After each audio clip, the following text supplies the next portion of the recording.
Good morning, ladies. Welcome to our Wednesday morning Tanya Shir. We took a break last week for Yeshiva week, but now with Hashem's help, we are going to continue. We're holding more than halfway through Perek Gimel. I'm going to start with the words Ukedvorim Ho'ela Mamash. If you have a Hebrew Tanya, we're on Daf Ayin Ches Amud Beis, page 156, 1, 2, 3, 4 lines in Ukedvorim Ho'ela Mamash. If you have an English Tanya, the lessons in Tanya, I'm on page 855 in the Tanya that begins for the 12th of Sivan, or Kedvarim Ha'ela Mamash. So just a very brief, quick review. The Alter Rebbe in Shaar is explaining to us that Hashem's creation of the worlds, physical and spiritual worlds, is ongoing and constant. Just as Hashem had to create the world me'ayin ve'efes, from absolute nothingness, the first time Hashem created it, so every single moment that it exists, it's being recreated by Hashem over and over again. Were it to stop for just a moment, the world would completely cease to exist. We know this from the teachings of the Baal Shem Tov. We know this from the teachings of the Arizal.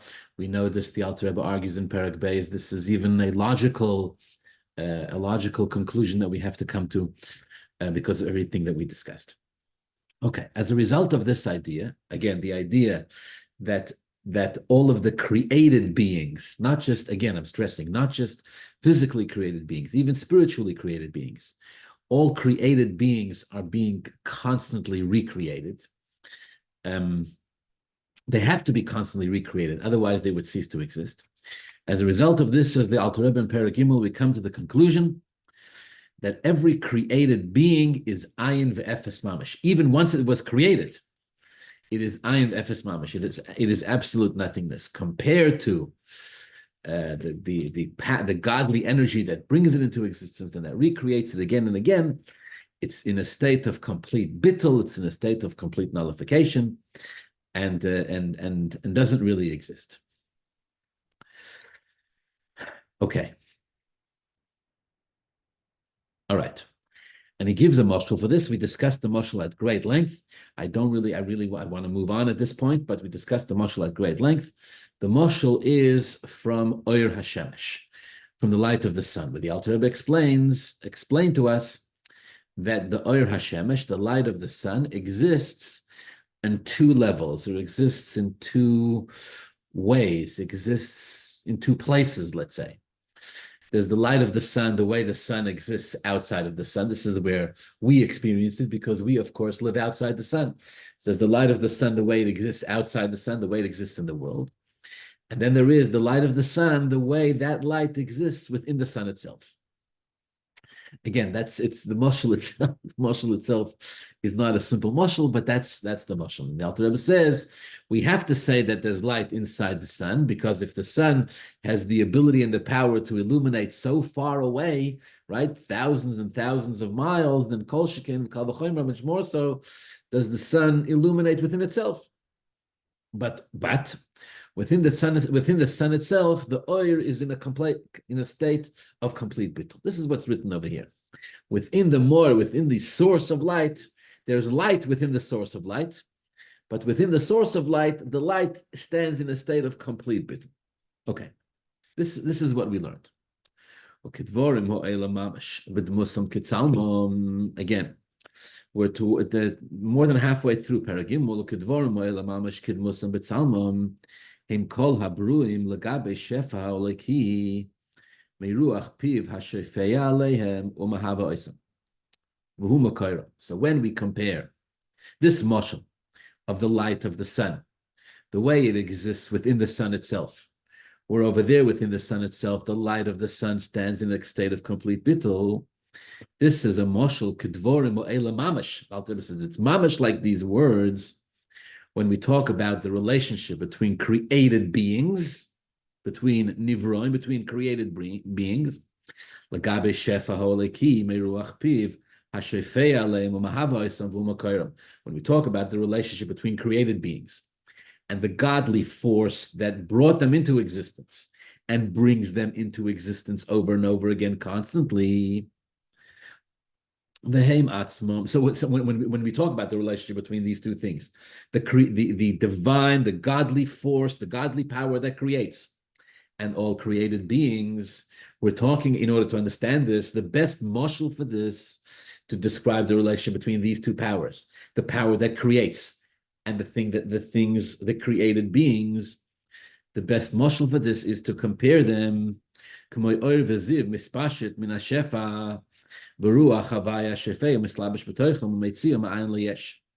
is like to compare it to what we said before, to compare it to the sun and the light of the sun that exists within the sun itself. And therefore, every created being is completely bottled, is completely nullified in its very existence in relationship to its source, like the light of the sun, which is nullified in its existence. And is considered mamash, and is not called in existence at all when it is in its source. Okay, so again, it's clear what the Alter Rebbe is saying. The language here seems to be a bit repetitive.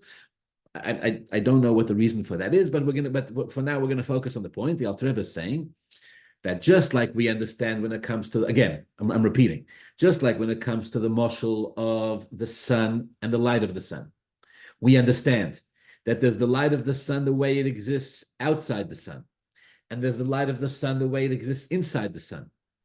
And the primary difference is that the way the light exists outside of the sun, to some degree, it's a metzias of light. But the way that light exists within the sun itself, over there is bottled b'metzias mamash. Its existence is in complete nullification. So too it is when it comes to the created beings that Hashem creates and constantly recreates. They can be compared to the light of the sun as it exists within the sun itself, and therefore it's ayin of efes mamash. It stands in a state of complete bittul, and it's not called a yesh at all. When the light of the sun is in the sun, it's not referred to as a yesh. We cannot refer to it as an existence at all. Only when the light leaves the sun, and when it leaves its source, can we see that it exists?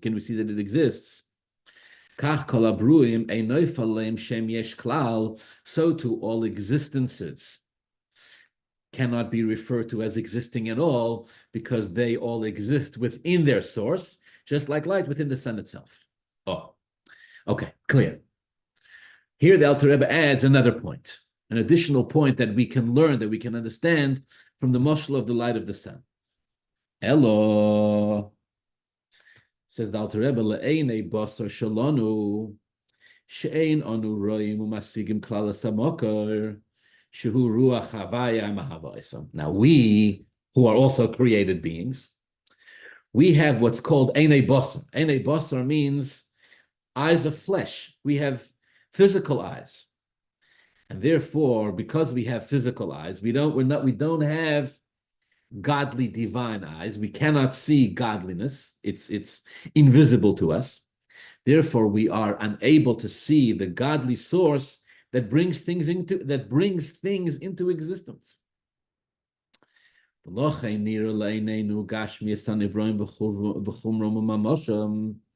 And therefore, to us, created beings, created physical beings, materialistic physical beings, appear to us as an existence, appear to us to be we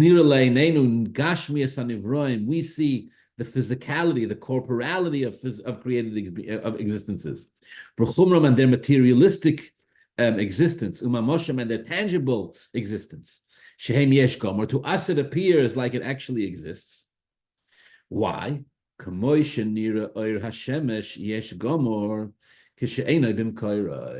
So the Alter Rebbe says there's something else that we gain out of the mashal of the sun and the light of the sun. Again, let's go back. The first thing we gain from the sun, and the first thing we gain from the mashal of Ohr HaShemesh, of the sun and the light of the sun, is to understand that just like the light that exists within the sun itself is completely bottled by Metzias. So too all created beings, all created existences, since they're being constantly recreated every single second, are bottled to Hashem like the light of the sun as it exists within the sun itself. Okay, that's point one. Point two, says the Alter Rebbe, now we can understand something else. That same light of the sun, that when it's inside the sun is completely bottled by Metzias. That same light, when it leaves the sun, is now no longer by Metzias, is now no longer bottled by Metzias. The light of the sun is now a yesh. The light of the sun is now an actual existence. We can see it. We can derive benefit from it. The light of the sun, that while it was inside the sun was completely bottled. When it leaves the sun is in existence. Says the Alter Rebbe, the same that part of the mashal can also be applied to the created beings. In what way? Not because the created beings only exist as light does within the sun itself. They don't exist as light does outside the sun itself, right? They only exist, unlike the mashal, where the light is both inside the sun and outside the sun. The created beings only exist within the sun itself. Says the Alter Rebbe, but we don't see that. But we don't see the sun itself, so to speak. We don't see Hashem. We can't. We have einei basar. We have materialistic, physical eyes. So there's certain things that we cannot see. If you walk through, right, the mashal for this is, if you walk through a metal detector, the metal detector will be able to detect if there's metal. If there's metal, it'll beep. If there's no metal, it won't beep. Will the metal detector be able to tell if you have plastic? No. It's not a plastic detector. It's a metal detector. Will the metal detector be able to detect what type of mood you're in? Also not. Why not? It's not that type of detector. It's just there. Its sensitivity is only to metal. To something else, it's not sensitive to it, cannot pick it up. So we have einei basar. We have our eyes have a particular frequency. There's certain things we can see. There's certain things we can't see.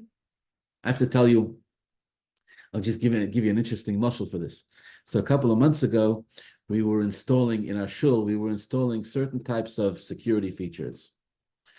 So there's a, not to get too much into the details, but basically there's a security feature where if something happens, you can push a button and an alarm will ring. And the alarm rings, and it calls the police, or it calls security, whatever the case may be, and a siren goes off. So one of the people who were there helping us set this up for the system is showing us how it works, and he says we have to try it out to see, to make sure it works. Fine. So he calls ahead to the fire department to tell the security office to tell them, don't get alarmed. We're going to do we're going to do a test to make sure the system works. The alarm is going to ring. The alarm is going to go off, but don't come. It's not an emergency. There's no breach of security. It's just a test. Fine. And then we let them know. We push the button, and the alarm starts blaring. So the individual who was there looks at me and asks me if the alarm is blaring. If the sound, right? If we can hear the alarm. So I look at him a little funny, like, why are you asking me if the alarm is ringing? It's very loud and it's very annoying. Why are you asking me if it goes off? So he shows me in his ears, he has very, very small hearing aids. He has some type of hearing deficiency, and he uses hearing aids to hear. But the hearing aids that help him hear are set that certain frequencies of sound they can hear, and certain frequencies of sound they cannot hear. So although we were both standing there, right, and the alarm around us is blaring, because he uses hearing aids, he's not able to hear the alarm. So he asks me, do you hear the alarm? Which again shows you that when you use particular kalim, when you use particular vessels to approach certain things, you'll only be able to be sensitive to those things that the kalim are receptive to. Things that the kalim are not receptive to, it's not going to work, right? This is a very important idea. It's not relevant to this Perek of Tanya, but it's a very important idea in general. when it comes to understanding in matters of emunah, matters of belief, where people look for evidence, people look for logical arguments, people look for proofs, people look for all sorts of things, and many arguments exist, and many proofs exist, and there's much to be discussed about that. But in the end, at some point, the person needs to come to the understanding that emunah is not seichel.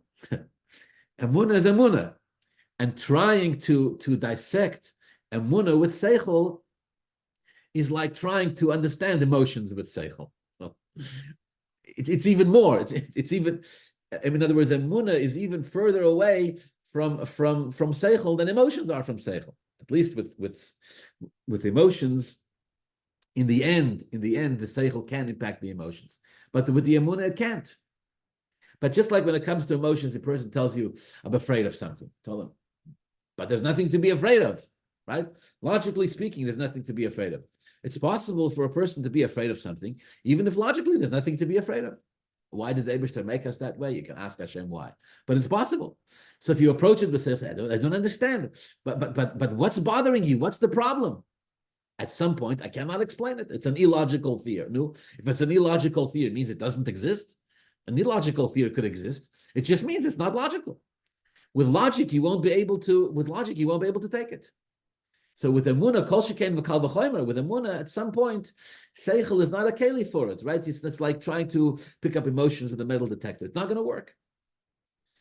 So the Alter Rebbe says. So the Alter Rebbe is saying, like the Alter Rebbe is making a similar argument over here. Alter Rebbe is saying, we're talking about the created beings that Hashem created and the godly force that brings them into existence. And we're saying that the created beings are in such a state of bittul, they're like the light of the sun that is within the sun itself. Okay. So now let's go with this mashal, says the Alter Rebbe. What if, for whatever reason, a person had a vision condition, right? Like this person that was helping me with the security system in Shul. He could hear me talk, but he couldn't hear the alarm blaring. The frequency was off. The hearing aid was set to not pick up that type of frequency. Or lahavdil, I should say. Lahavdil, even we know this, even animals can communicate with each other in certain frequencies that human beings cannot hear. Or fakert, frequencies that human beings could hear and animals cannot hear. This is a gashmistic thing. So I'm going to paraphrase what the Alter Rebbe is saying a little bit, right? Bear with me. What if a person's vision was set to a particular frequency that the light, he could only see light, but he couldn't see sun? He could only, there's no such thing, but in theory, he could only see the light of the sun, but he couldn't see the sun itself. So now what were to happen if such a person would look at the sun itself? So if you and I look at the sun itself, we see sun, but that's because we could see the sun. If we look away from the sun, we see the light of the sun. There's light of the sun in the sun itself, but we can't see it in the sun itself because the sun is too powerful. But what if a person was completely visually blind to the sun itself and they could only see light? So when they would look at the sun itself, they wouldn't be able to see the sun, but they would see the light of the sun as it exists within the sun, because there's light over there too. Now you'll say, yeah, but the light in the sun is completely batul b'metzius. Yeah, the light is completely batul b'metzius, but it's completely batul b'metzius to the sun.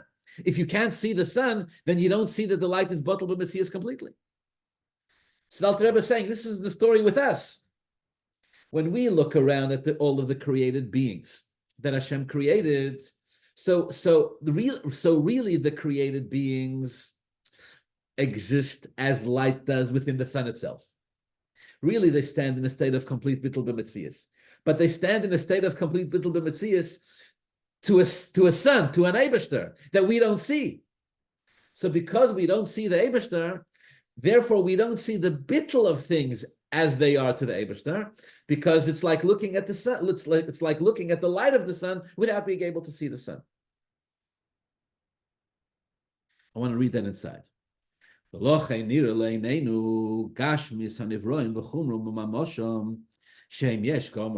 when we look at the created existences that Hashem created, we see things that exist. We see Gashmias Hanivroim, we see physical created beings. V'chumram, we see materialistic created beings. Umamosham, and we see tangible created beings. And it appears to us, Shehem Yesh Gomer, it appears to us that these created beings exist.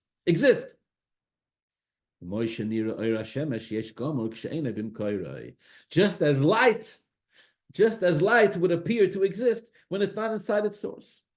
Okay. All right. Now here, the Alter Rebbe is about to take us. So till here is clear, right? If we were to stop here, seems like everything would make sense.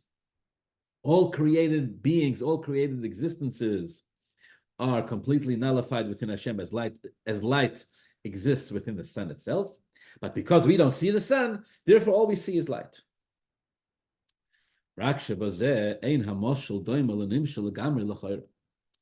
Alter Rebbe says, however, there is a very important difference between the Mashal and the Nimshal. The Mashal, again, of Oir HaShemesh and the Nimshal of Nivroim, of created beings.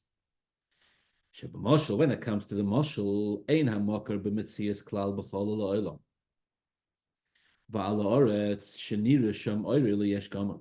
When it comes to the Mashal of the light and the sun, of the light and the sun, the truth is, there really is two realities. There really is two realities. There is a reality of the light as it exists within the sun, and there is a reality of the light as it exists outside the sun, because the sun isn't everywhere. The sun is limited to a particular place. So the light of the sun outside the sun is not the same as the light of the sun inside the sun. In the Mashal of the sun is all the way up there, not down here. The sun does not exist in the world, and on earth. Over there, that's why in this world, we're outside of the sun, we can see the oir, we can see the light as a yesh. Whereas with all of Hashem's created beings, because there's nothing outside of Hashem, so they are constantly always inside their source. It's just that we can't see it. We can't see the source. But all created beings are always inside. All created beings are always inside their source, and they never leave. Okay, now. Okay, so we're 1.5 lines before the end of the Perek, but the Alter Rebbe is going to conclude the Perek with a question, which is actually rare. Which is actually rare, but here it is. The Alter Rebbe is going to conclude Perek Gimel with a question, and the question is going to be answered in Perek Daled. The question will be answered in Perek Daled. But before we present the question, I want to go through this one more time. And if you find this repetitive, I'm sorry. I shouldn't be sorry. This is the way we learn Chassidus, because the ideas are esoteric and abstract. We review them again and again, first of all, to be able to understand it, and then hopefully slowly it starts to have an impact on us. The Alter Rebbe is saying that the mashal of since creation is constant, is ongoing, therefore created beings are bottled b'metzias to the power that creates them. They can be compared, therefore, to the light of the sun as it exists within the sun itself. Now, in the mashal of the light of the sun and the sun, in the mashal of Oir HaShemesh exists in both levels, in two places. It exists inside the Shemesh and outside the Shemesh. Inside the Shemesh, it's in a state of complete Bittul. Outside the Shemesh, it's in a state of Yesh. Yesh Gomer, I believe the Alter Rebbe calls it. Yesh Gomer. Created beings, the Alter Rebbe says, in this sense, the Mashal and the Nimshal are not the same. Created beings only exist within the Makar, because the Makar is everywhere. Hashem himself is everywhere. There's nothing nowhere and no one outside of Hashem. So they only exist within the Makar. So why are we talking about the light of the sun outside the sun? Yes, says the Alter Rebbe, because we don't see the sun. Because we don't see Hashem. So when we look at created beings, we look at to us they appear like the light of the sun outside the sun, because we can't see the sun. It's like I said before. If a person were to look at the sun and they wouldn't be able to see the sun, then all they would see is light. Because if the sun itself you cannot see, And if the light itself you could see, then when you look at the sun, all you'd see is light. You wouldn't see a sun. So it is with us, because we have Einei Basar, physical eyes. Our eyes have restrictions. Certain things we cannot see. Hashem we can't see. Even Moshe Rabbeinu, the Eibishter told him, Kilo Yerani Odom V'chai, because nobody could see Hashem. So we only see the created beings. So to us, the created beings appear to be existences that exist as a yesh gomor, because we don't see that they're bottled like the light of the sun inside the sun itself. Okay. Says the Alter Rebbe, V'lama, can we conclude with the question? V'lama einon b'teilim b'metzias l'mekayra. However, we're still left with a question, which is, why are these created beings not completely nullified in their existence to their source? Why are these created beings not completely nullified in their existence to their source? Now, when you read the question the first time, it's very difficult to understand what the Alter Rebbe is asking. Let's see if he explains it in Lessons in Tanya. It's very difficult to understand what the Alter Rebbe is asking, because he just spent an entire Perek explaining that they are Bittul b'metzias.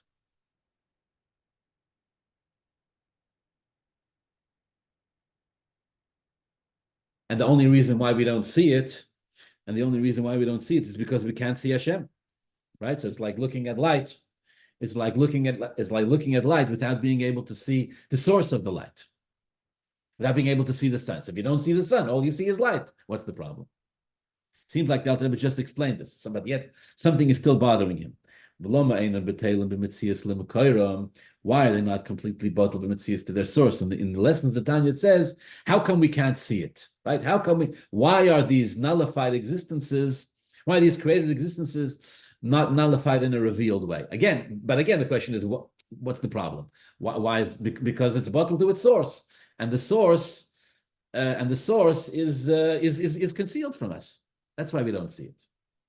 So I'll tell you my very, very, very humble opinion. I'll tell you how I understand it. Let's go back to the Mashal. We have the sun and the light of the sun. Now, again, the Alter Rebbe taught us that the light exists on two levels. It exists outside the sun, and it exists inside the sun. When the light exists inside the sun, it's in a state of complete bittul. When it exists outside of the sun, over there, it's a yesh.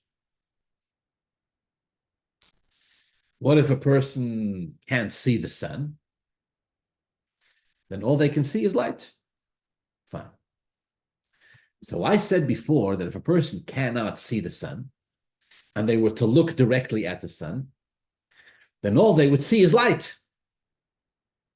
But they wouldn't be able to see the sun itself, and they wouldn't be able to see the bittul of the sun to the sun itself, because they can't see the sun.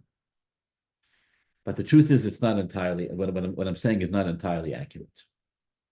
Because when we talk about the light, the Ohr HaShemesh, as it exists within the sun itself, we don't just mean that somebody who's standing outside looks at the sun cannot see light because they're too distracted. The Shemesh itself is too overwhelming, so you cannot see the light of the sun in the sun. That's not what we mean. What we mean is that the light itself, as it exists in the sun, actually exists on a different level. The light itself in the sun exists in a different plane. It exists in the state of complete bittul.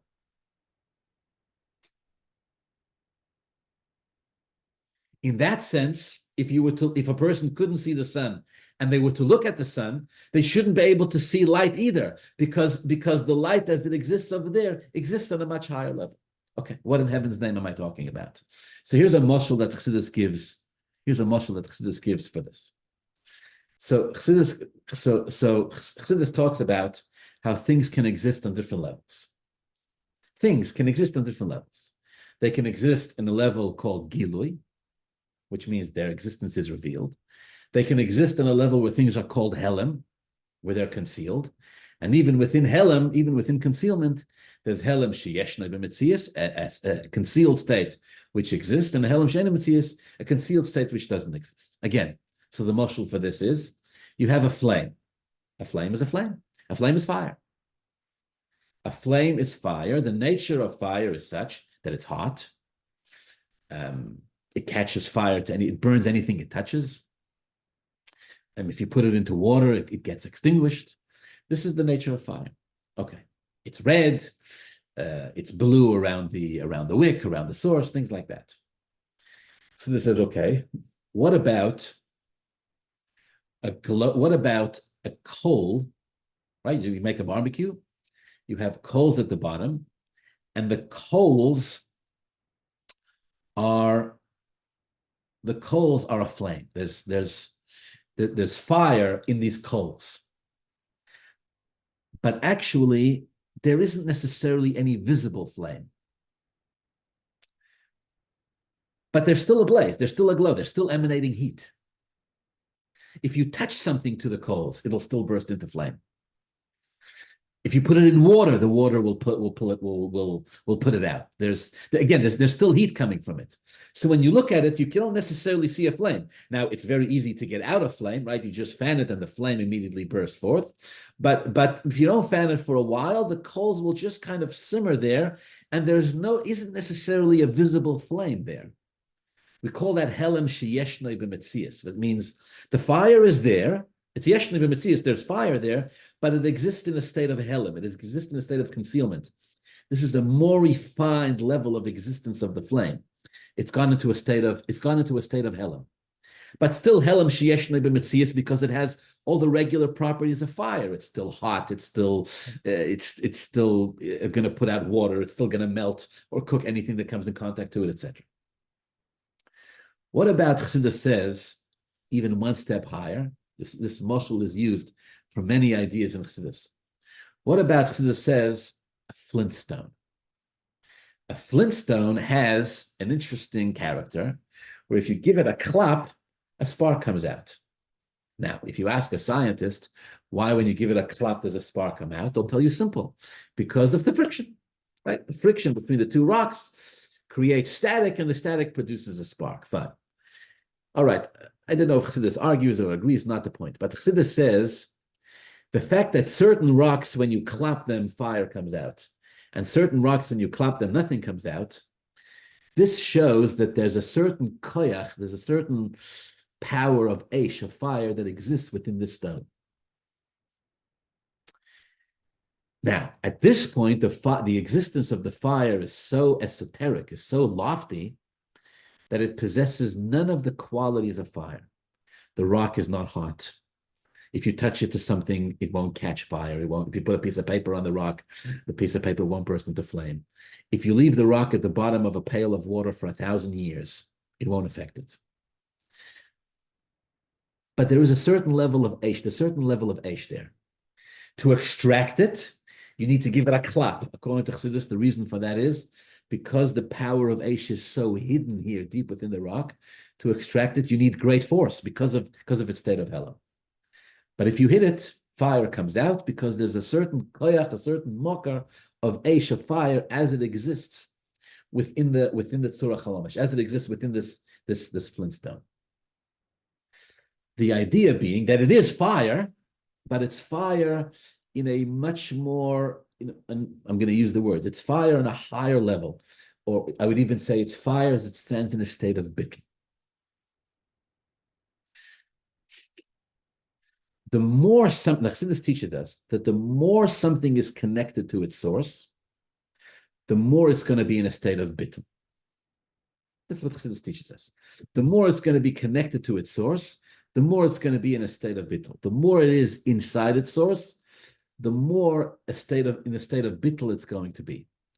Which doesn't just mean that it's not going to feel itself as an egotistical existence or an arrogant existence or things like that. Actually, when something is close enough, is deep enough in its source, its existence starts to change. And it starts to become a bittul dika existence. So here's the question that the Alter Rebbe concludes this entire chapter of Tanya with. Lama einan b'teilim b'metzias l'makoyim. The Alter Rebbe says, I don't understand what you're telling me. You're telling me that because we cannot see the sun, Therefore, it appears to us it all appears to be like the light of the sun that's outside the sun. We see all created beings as they exist outside the sun. I don't understand what that means. When the light is inside the sun, it's not just covered by a superficial force. It's not just being concealed from us by something that's distracting us. The light itself exists on a different level. Right? It's like the fire itself that exists inside a flintstone. It's a different type of fire. You're talking about it exists as a koyach of Eish, not regular Eish, not regular fire. So if a person were to tell me this fire, this says this fire inside the stone. Okay, what if a person is blind to the stone for whatever reason? They can't see stones, they can only see fire. When they look at the stone, are they going to see fire? Of course not. Why not? But there's fire in there. Yeah, but it's just concealed by the stone. But it's not concealed by the stone in a way that the stone is blocking our view. It's concealed here means something else. Concealed means that the fire exists on a level where it's completely nullified inside its source. So the Alter Rebbe, this is the question that the Alter Rebbe concludes the entire Perek Gimel of Tanya with. The entire Perek Gimel of the question the Alter Rebbe concludes the entire Perek Gimel of Shaar Hayichud Ve'emunah. If we're saying that created beings exist as light does within the sun itself, then that means we're talking about created beings as they exist. Then we're saying that created beings are purely a manifestation of Hashem. So what does it help to tell me that we don't see Hashem, therefore we see the created beings? But how do the created beings, where does this existence, where does the flame come from? How did the created beings ever become created beings in their own right if their entire existence is just light as it exists within the sun itself? And I'll give you one more motion, right? Maybe a motion that's closer to us. A chassid is supposed to be a person of Bittul. A chassid is supposed to be a person of Bittul. Bittul to whom? Bittul to his Rebbe, Bittul to the Eibishter, a chassid is supposed to be a person of Bittul. You say, you meet a groiser chassid, he walks in the street and he meets a yid that knows nothing about Hashem and knows nothing about the Rebbe, knows nothing about Chassidus and Torah, nothing. Right? A goy lahavdil. A goy will meet a Chassidus yid, and the goy knows nothing about what this person is bottled to. So how is this guy, or how is this ignorant Jew lahavdil going to perceive this chassid who really is in a state of bittul? Is he going to perceive him as the same egocentric, narcissistic human being like everybody else? Of course not. Even if you don't know even if you cannot see and you don't know what the person is bottled to, but you can still see that the person is a bittul dika person, because it's the truth, they really are a bittul dika person. So the Alter Rebbe concludes the entire Perek Gimel with this question. The Alter Rebbe says, what's going on over here? What are you telling me? We can't see the Hashem that the world is bottled to. Granted, we can't see, right? In that sense, we're like that ignorant Jew who meets a Chassidus Yid and doesn't understand the Rebbe that this Chassidus Yid is bottled to whom he's bottled. Granted, we don't see the Rebbe, we don't see the source, we don't see Hashem, we don't see what the bottled to. But even a person who doesn't see what the chassid is bottled to is still going to look at this person and say, this is a humble person. Maybe I don't know what he's humble to, but I can see that he's humble.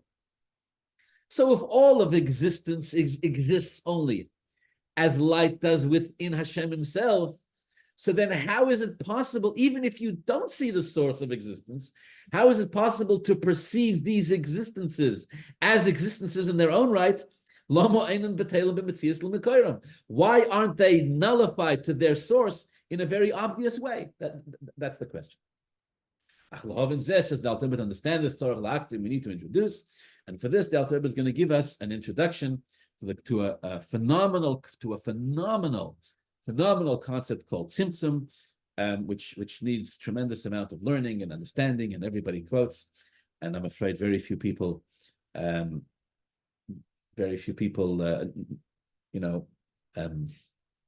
don't want to sound, God forbid, egotistical, but I'm saying it's a very few people understand really how truly difficult this concept is to understand.